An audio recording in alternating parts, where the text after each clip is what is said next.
જો આવું કાંક છે વ્યૂ. મારે બળો પકડવો, બંસીને પકડવી, મોબાઈલ પકડવો, બનાવવા દેતી હું કરું. અને પવન એવો છે અને આજ થઈ ગયું વરસાદ વાતાવરણ. અઠવાડિયાથી વરસાદ તો નથી પડ્યો. આવે તો સારું સરવાનું થાય.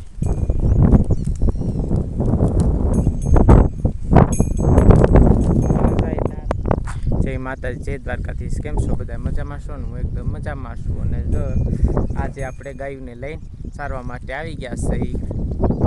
અને જો બંસીને હોતને આજ સારવા માટે હું આવ્યો છું. બંસીને જો બંસીના હાથમાં એનું આ દોરડું રાખવું પડે એમ છે. નકર તેની માં એને ગમીને ક્યાંક ગમીના લઈને વહી જાય. બંસી કોઈ ઘરની બહાર ન નીકળે 5 મિનિટથી તે ક્યાંક એને લગાડી દે.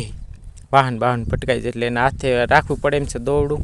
અને એની માને જો આ બસ સરે છે. અને બંસી જોવે છે માને એને. હજી સરવાનું કાંઈ થયું નથી, હજી ઉગી રહ્યું છે. અને એમાં હજી તો વરસાદ કાંઈ થયો નથી.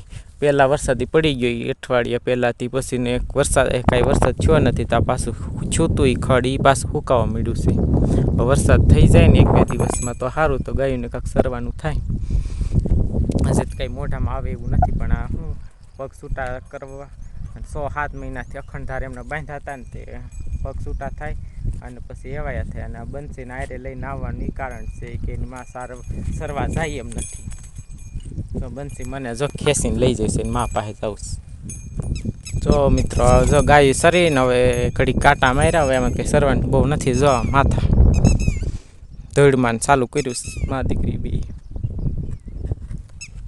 બંસી જોવે છે. બંસી મને હક લેવા નથી દેતી, કે વિડીયો ઉતારવા નથી દેતી, કે ઊભા નથી દેતી. શું કરવા બંસીને પકડી રાખવી પડે એમ છે. છૂટી તો મેં કંઈ નથી.